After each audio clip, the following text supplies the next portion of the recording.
situation where all us mothers are saying we are hashtag not guilty at all for following our dreams, for chasing our dreams. And yes, you are definitely one of the example which actually popped in my mind when this thought came in my mind. Thank you so much. Thank you so much. It's a pleasure. And yeah, I mean to say, when I heard about this, the brief sounds really interesting. Hashtag not guilty sounds extremely interesting. You know, Urvashi, in your case, I'll be very upfront on it that yes, acting was your dream because you started very early. But there was a stage in your life where acting was not just your dream. It was an option where you had to decide that yes, this is the way forward to survive also in your life. At that point, what was the thing that you thought to yourself that no, I will never feel guilty about it?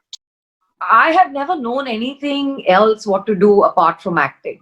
Acting has been something that I have always been so passionate towards, you know. I'm not going to say dreams come true and all of that, because it wasn't a dream. It was something I just knew that I wanted to do, you know. And so when it came to that point where I had to take a call and I had to, continue with acting and balancing being a mother, I do not feel guilty because this is something I was born to do. Yeah. So as good as it sounds, but in the practicality and the harsh reality of life, you just don't get to do that. So I just had to, hone my own skills and make it better and better and better. Tell me one thing, when now or your kids, both your sons are grown up, but when they were at a tender age, can you recall any incident where they asked you some kind of a question which made you think that am I on the right path, am I on the right track, or it may be opposite of that when you felt that I am on the right path?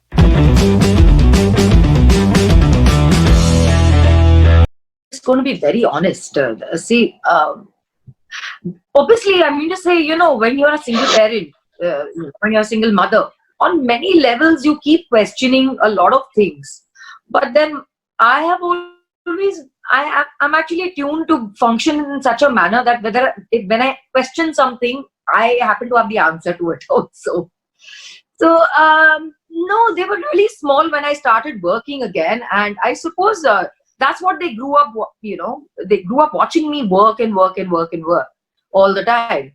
And sometimes I would be, so I would be really lucky enough to shoot just opposite my house, just opposite. But that was not every time, very rarely. As far as, questioning the whole balancing act goes, I did not have a choice to do that, to be very honest. When you are a young mother, if your kid is like 5-year-old, you're also a 5-year-old mother. So think from that perspective or that time zone that give me an example, that a perfect example where you thought, I'm a very imperfect mother, but I'm a very happy one, which I always say for myself. Oh my God, I think that must have been the case for so many years of my life. I mean to say, considering the fact that I used to keep working round the clock, and the only time I've actually seen them grow, grow as in inches as well as in, as in everything, was a couple of hours a day probably. Very happy because I'm providing for them. I'm very, very happy because they know I'm there for them. My mother, when I was a kid, had drilled it into me. Ever since, my mother is fiercely, independent. It's a different thing that, when she got married, she quit her job and all of that. But she used to work before marriage, and she's been extremely independent. And that's where I think it stuck in her head that you've got to be independent. You've got to be independent. So she would never depend on anyone. So you got the topic of your mother, because my next question was on that only.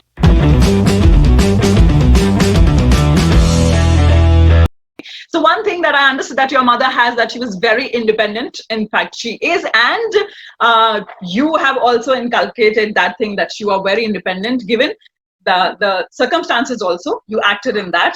But one thing that your mother had, but you don't have, and you don't even regret it. Oh my God, her. She's. You know what? It's going to sound very cliche. So I personally feel I'm not a patch on my mom. Not a patch. She is the most drop dead gorgeous woman, according to me. I mean to say, when I see her pictures and when I see her poise, her grace, her elegance, I wish I had that. I truly wish I had that. And for me, actually speaking, I truly wish, she's 84. You know, you've got to see her at 84. I truly wish I can accomplish, a part of looking like that at 84. Yeah. Yeah. I mean, see, ये generation जो है ना, ये generation ये लोग जो जहाँ से आते हैं और जो ये क्या खाए, इन लोगों ने क्या खाया है, I have no clue. What, they're genetically gorgeous, they're genetically strong. She's so active. They're so active, unlike many of us, because we tend to fall a little lazy so many times. And I personally feel that I need to have the brains like her, because she's extremely sharp and extremely brainy. She's the the handler of the house, the balancing act of the house, the money bank, the money bank of the house, everything. I don't have any.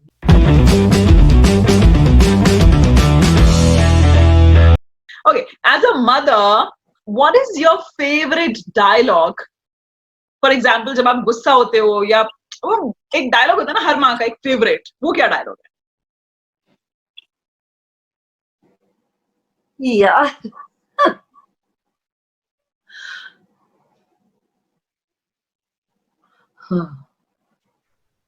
What is my favorite dialogue? Shit, I really have to ask this to my kids. I have so many. Yeah. What's my favorite? Yeah, you put me.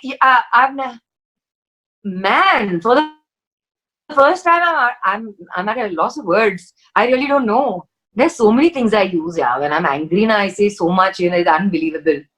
Sometimes, and then I only go, please, I love you. I only say it because I love you. There are so many things we'll end up telling our kids, but it also depends on the situation. And to every situation, I have a different dialogue. On that situational note, here comes my next question. While you're working, when you're a young mother, so many situations happen in your life. One lie that you told to your kids or you have been telling them. See, now I know they all are pretty grown up and they can always burst our lies. But one lie that you told them when they were kids. I have actually never kept anything from them. And it's a fact. They know it very well. Nothing. I have just been as is. I have showed them the picture as is.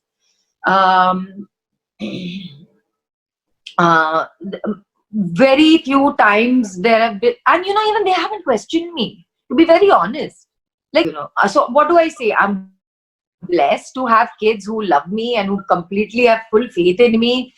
मैं क्या बोलूं? I'm actually a blessed person. I can only say that.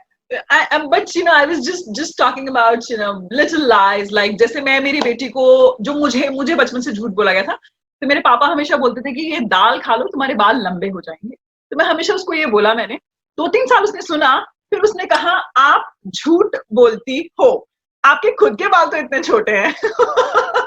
So I was just talking about little lies that you can recall. My mother used to do this. My mother used to do this, okay, with my brother. So I have seen that. My mother used to say, "तू पास हो जा ना तो तेरे को cycle लेके दूंगी." Then वो साइकिल से then हुआ तू पास हो जा बस ये next time फिर तेरे को मोटरसाइकिल लेके दूंगी. वो आज तक वो मोटरसाइकिल ना मुझे मिली ना मेरे भाई को मिली, okay.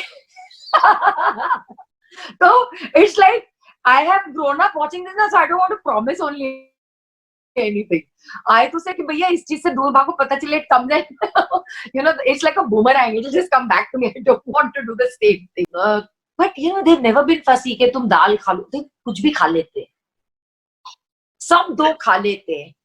They are like a bottomless pit. It just keeps on going. The similar kind of thing I say for my daughter also, that God in some manner has like compensated. He said that I'm sending an angel in your life, enjoy. So that is the situation. Okay.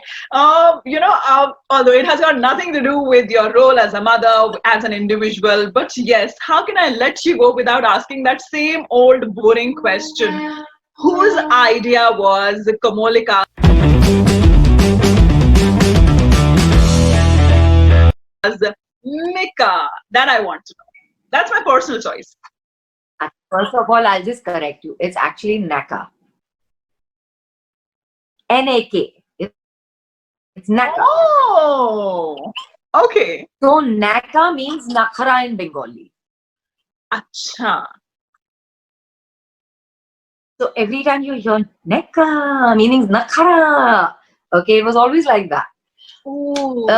Secondly, whose idea was it? Obviously, the character was conceptualized, developed, and thought of, and everything was Ekta's baby.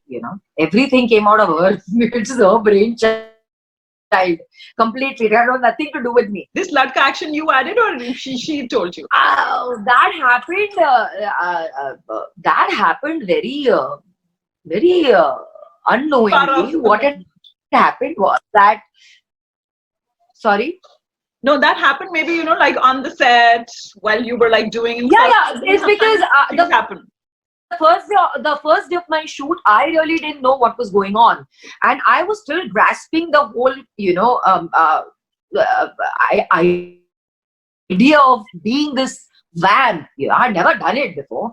It was my first ever attempt, and it was so made up, and it used to take me 3.5 hours to get ready into that entire Mumtaz style sari and black and dusky makeup. Like they wouldn't even spare a nail, as far as makeup went. And Pandri Dada would do his, beautiful creative work on my face, my eyes and everything, accentuate them. And then it so happened that I started getting very nervous, and I was doing this. And that's when everything caught on, and that's when the director said, Yehi karo. And I was like, how do you implement this? Like, ye nervousness mein you can't do, but this is being, I'm like, what did I do? He said, do this. I said, what did I do? I didn't even realize what I was doing. It was so sudden. Certain things just are too sudden.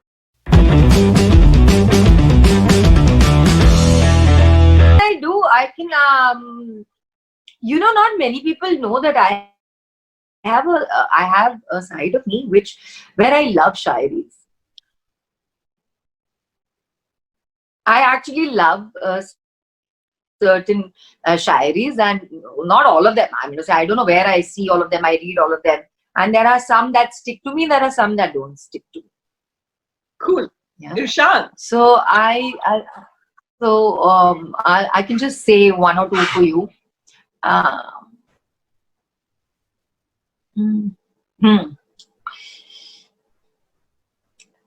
टूटे हुए पैमाने में जाम नहीं आता.